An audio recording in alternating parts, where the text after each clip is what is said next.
ഈ കഴിഞ്ഞ ആഴ്ച ഫേസ്ബുക്കിൽ കണ്ട ഒരു പോസ്റ്റാണത്. സുരേഷ് ഗോപി ഫാൻസ് ദുബായ് എന്ന പേരിലാണ് ഈ പോസ്റ്റ് വന്നിരിക്കുന്നത്. അതിൽ പറയുന്നത് ഇനിയെങ്കിലും വെറുതെ നിരീക്ഷണം നടത്തി സത്യം കാണണം, യുക്തിവാദികളാണ് ഇത് തുറന്നു പറയേണ്ടത്. ആറ്റുകാൽ പൊങ്കാല പുകമലിനീകരണം സൃഷ്ടിച്ചു എന്ന പരാതി വരാത്തത് എന്തുകൊണ്ട്? ഇതാണ് സുരേഷ് ഗോപി ഫാൻസ് ദുബായ് ചോദിക്കുന്നത്. അതിൻ്റെ ഉത്തരമായി ഏതാണ്ട് 8 വർഷക്കാലം സോഷ്യൽ മീഡിയയിലുള്ള ഒരു പോസ്റ്റ് പ്രചരിക്കുന്നുണ്ട്. അത് നമുക്കൊന്ന് നോക്കാം. കരമനയാറിൻ്റെയും കിള്ളിയാറിൻ്റെയും സംഗമ മധ്യത്തിലെ പുണ്യഭൂമിയായ ആറ്റുകാലിൽ പൊങ്കാല മഹോത്സവം അരങ്ങേറുമ്പോൾ നാം പലരും വിസ്മരിക്കുന്ന ഒന്നാണ് ആധുനിക ശാസ്ത്രത്തെ തറപറ്റിച്ച ഈ പൊങ്കാലയുടെ മഹാത്മ്യം. 2007 ആ സംഭവം നടക്കുന്നത്. ഇന്ത്യയിലെ പ്രധാന നഗരങ്ങളിൽ വായുമലിനീകരണം അളക്കാൻ ലോകബാങ്ക് സഹായത്തോടെ അമേരിക്കയിലെ മിഷിഗൻ സർവകലാശാലയും IIT ചെന്നൈയും ചേർന്ന് ഒരു ഗവേഷണ പ്രോജക്റ്റ് നടത്തുന്നു. ഡൽഹി, ബോംബെ, ചെന്നൈ എന്നീ നഗരങ്ങളെ അപേക്ഷിച്ച് കാർബൺ മോണോക്സൈഡ്, സൾഫർ ഡയോക്സൈഡ് എന്നീ മാരക വിഷവസ്തുക്കൾ താരതമ്യേന കൂടുതലാണ് തിരുവനന്തപുരത്തെന്ന് ഗവേഷകർ കണ്ടെത്തുന്നു. എല്ലാ ആഴ്ചയും പരിശോധിക്കുമ്പോൾ ഒരേപോലെയാണ് റീഡിംഗ്. വലിയ മാറ്റങ്ങൾ, കുറവുകൾ ഉണ്ടാകുന്നില്ല. പക്ഷെ പെട്ടെന്ന് ഒരു ദിവസം നോക്കുമ്പോൾ തിരുവനന്തപുരത്തുള്ള ഈ പൊല്യൂഷൻ മീറ്റർ അനങ്ങുന്നില്ല. റീഡിംഗ് ഒന്നും ലഭിക്കുന്നില്ല. എല്ലാ പൊല്യൂഷൻ റീഡിങ്ങും 0 എന്നാണ് കാണിക്കുന്നത്. അതോടെ ഈ ഉപകരണത്തിൻ്റെ നിർമ്മാതാക്കളായ സീമെൻസ് കമ്പനിയെ വിളിച്ച് കേടുവന്ന ഈ മീറ്റർ റിപ്പയർ ചെയ്യാൻ ആവശ്യപ്പെട്ടു. അവരുടെ ടെക്നീഷ്യൻ ഉടനെ വിമാനത്തിലെത്തി റിപ്പയറിംഗ് തുടങ്ങി. പക്ഷേ സീമെൻസ് ടെക്നീഷ്യൻ എത്ര ശ്രമിച്ചിട്ടും യന്ത്രങ്ങൾ ശരിക്ക് പ്രവർത്തിച്ചില്ല. 0 തന്നെ അപ്പോഴും കാണിച്ചുകൊണ്ടിരുന്നു. അയാൾ ഈ വിവരം ഉടനെ മുംബൈയിലെ സീമെൻസ് ചീഫ് എഞ്ചിനീയറെ അറിയിച്ചു. അദ്ദേഹം ഉടനെ അടുത്ത ഫ്ലൈറ്റ് പിടിച്ച് വേണ്ടത്ര സാമഗ്രിയുമായി തിരുവനന്തപുരത്ത് എത്തി. 2 ദിവസം ഉറക്കമില്ലാതെ പണിതിട്ടും അയാൾക്കും ഈ തകരാറ് കണ്ടെത്താനായില്ല. എന്തൊക്കെ ചെയ്തിട്ടും മീറ്ററിൽ റീഡിംഗ് 0 കാണിക്കുന്നത്. അതോടെ മിഷിഗൻ സർവകലാശാലയും IIT ചെന്നൈയും സീമെൻസ് കമ്പനിയെ ഫോൺ വിളിച്ച് ചീത്ത പറയാൻ തുടങ്ങി. അതോടെ സീമെൻസ് കമ്പനി അവരുടെ ഏറ്റവും മികച്ച ബ്രാഞ്ചായ ഹോങ്കോങ് ഓഫീസിനെ ഈ ജോലി ഏൽപ്പിച്ചു.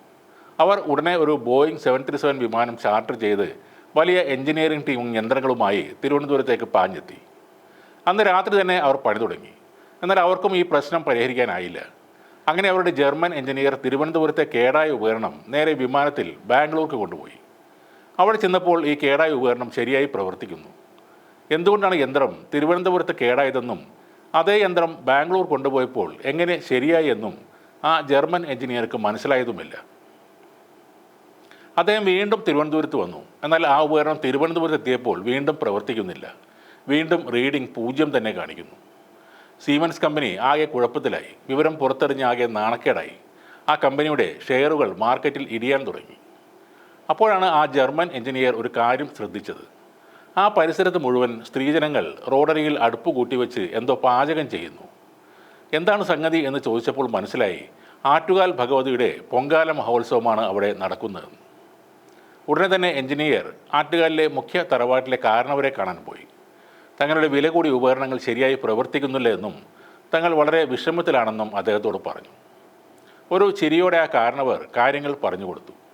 കണ്ണകിയുടെ അവതാരമാണ് ആറ്റുകാൽ ഭഗവതി എന്നും മധുരാ നഗരം ചാമ്പലാക്കിയതിനു ശേഷം കന്യാകുമാരിയിലൂടെ കേരളക്കരയിൽ പ്രവേശിച്ച കണ്ണകി കൊടുങ്ങല്ലൂരിലേക്കുള്ള യാത്രക്കിടയിൽ ആറ്റുകാലിൽ തങ്ങിയെന്നും അദ്ദേഹം പറഞ്ഞു. അതിനാൽ ഭഗവതിക്ക് പൊങ്കാല കൊണ്ടാടുമ്പോൾ അന്തരീക്ഷത്തിൽ വായുമലിനീകരണം ഒട്ടും ഉണ്ടാവില്ല. കുംഭമാസത്തിലെ പൂരം നാളും പൗർണമിയും ഒത്തുചേരുന്ന ദിവസം ഭഗവതിക്ക് പൊങ്കാല നിവേദിക്കുമ്പോൾ അടുപ്പിൽ നിന്നും കാർബൺ ഡയോക്സൈഡ്, കാർബൺ മോണോക്സൈഡ് എന്നീ വാതകങ്ങൾ ഒരിക്കലും ഉണ്ടാവില്ല. പകരം അന്തരീക്ഷത്തിൽ നിന്ന് വിഷവാതകങ്ങൾ വലിച്ചെടുത്ത് ശുദ്ധമായ ഓക്സിജൻ പുറത്തുവിടുന്നു. ഇത് കാരണം അന്തരീക്ഷത്തിൽ മലിനീകരണം ഒട്ടും ഉണ്ടാകുന്നില്ല. നിങ്ങളുടെ സീമെൻസ് ഉപകരണങ്ങൾക്ക് യാതൊരു കുഴപ്പവുമില്ല. ഇവിടെ മലിനീകരണം ഒട്ടും ഇല്ലാത്തതിനാലാണ് നിങ്ങളുടെ ഉപകരണത്തിൽ 0 റീഡിംഗ് ലഭിക്കുന്നത്. ഇതെല്ലാം ആ കാരണവർ കൃത്യമായി പറഞ്ഞു കൊടുത്തു. എന്നാൽ ജർമ്മൻ എഞ്ചിനീയർക്ക് ഇതൊട്ടും വിശ്വാസം വന്നില്ല. ഇതൊക്കെ ഹിന്ദുക്കളുടെ പഴഞ്ചൻ അന്ധവിശ്വാസങ്ങളെന്ന് പറഞ്ഞ് ആ ക്രിസ്ത്യൻ എഞ്ചിനീയർ പുഷ്യത്തോടെ നടന്നുപോയി. 2 ദിവസം കഴിഞ്ഞ് ആറ്റുകാൽ പൊങ്കാലയുടെ തിരക്കെല്ലാം ഒഴിഞ്ഞു. ജർമ്മൻ എഞ്ചിനീയർ റിപ്പയർ ചെയ്യുമ്പോൾ സീമെൻസ് ഉപകരണങ്ങൾ വീണ്ടും പ്രവർത്തിക്കുന്നു. ആകെ അങ്കലാപ്പിലായി കിടന്നുറങ്ങിയ ജർമ്മൻ എഞ്ചിനീയർ ആ രാത്രി ഒരു സ്വപ്നം കണ്ടു. സ്വപ്നത്തിൽ ഭഗവതിയുടെ രൂപം തെളിഞ്ഞു വന്നു. സ്നേഹത്തോടെ ഭഗവതി അയാളോട് പറഞ്ഞു, മകനെ, നിൻ്റെ യന്ത്രങ്ങൾക്ക് ഒരു തകരാറുമില്ല, നീ വിഷമിക്കേണ്ട, എല്ലാം ഞാൻ നോക്കിക്കൊള്ളാമെന്ന്. അതോടെ ഉറക്കത്തിൽ നിന്ന് ഞെട്ടി എഴുന്നേറ്റ എഞ്ചിനീയർ എല്ലാ തെറ്റുകളും പൊറുക്കണമെന്ന് ഏറ്റുപറഞ്ഞ് ഭഗവതിയെ വണങ്ങി. തൻ്റെ ശാസ്ത്രത്തിനും യന്ത്രങ്ങൾക്കും ഉപരിയായി ചില പ്രപഞ്ച സത്യങ്ങളുണ്ടെന്ന് അയാൾ തിരിച്ചറിഞ്ഞു. രാവിലെ തന്നെ ആ കാരണവരെ കണ്ട് കാൽക്കൽ വീണ് നമസ്കരിച്ചു. അദ്ദേഹം എല്ലാം മനസ്സിലാക്കിയ പോലെ പുഞ്ചിരിച്ചു. ആ ജർമ്മൻ എഞ്ചിനീയർ ഹോങ്കോങ്ങിലേക്ക് തിരികെ പോയി. ഇപ്പോഴും എല്ലാ വർഷവും ആറ്റുകാൽ ഭഗവതി താലപ്പൊലി കമ്മിറ്റിക്ക് ഏറ്റവും കൂടുതൽ തുക സംഭാവന നൽകുന്നത് സീമൻസ് എന്ന ബഹുരാഷ്ട്ര ഭീമൻ്റെ ഹോങ്കോങ് ഓഫീസാണ്. കഴിഞ്ഞ കൊല്ലം 1 കോടി രൂപയോളമാണ് അവർ സംഭാവന നൽകിയതെന്നും പറയുന്നുണ്ട്. സീമൻസ് കമ്പനി അതിനുശേഷം ഒരു പുതിയ കാർബൺ മോണോക്സൈഡ് ഡിറ്റക്ടർ മാർക്കറ്റിൽ ഇറക്കിയിരുന്നു. അതിൻ്റെ പേര് സീമൻസ് ആറ്റുകാൽ C0487 എന്നായിരുന്നു. മാധ്യമങ്ങളും രാഷ്ട്രീയക്കാരും പുരോഗമനവാദികളും ഈ വാർത്ത അധികം പ്രചരിപ്പിക്കാറില്ല. കാരണം സനാതന സത്യങ്ങൾ നിലകൊള്ളുന്നത് പുരോഗമനവാദികൾക്ക് ഇഷ്ടപ്പെടാത്ത കാര്യമാണ്. ഇത് 2017 മുതൽ സോഷ്യൽ മീഡിയയിൽ പ്രചരിക്കുന്ന ഒരു പോസ്റ്റാണ്. ഇതിലെ വസ്തുതകൾ തിരക്കി ആരും സീമൻസിൽ വിളിക്കുകയോ ഹോങ്കോങ് ഓഫീസിലെ ആ ജർമ്മൻ എഞ്ചിനീയറെ അന്വേഷിക്കുകയോ ചെയ്യരുത്.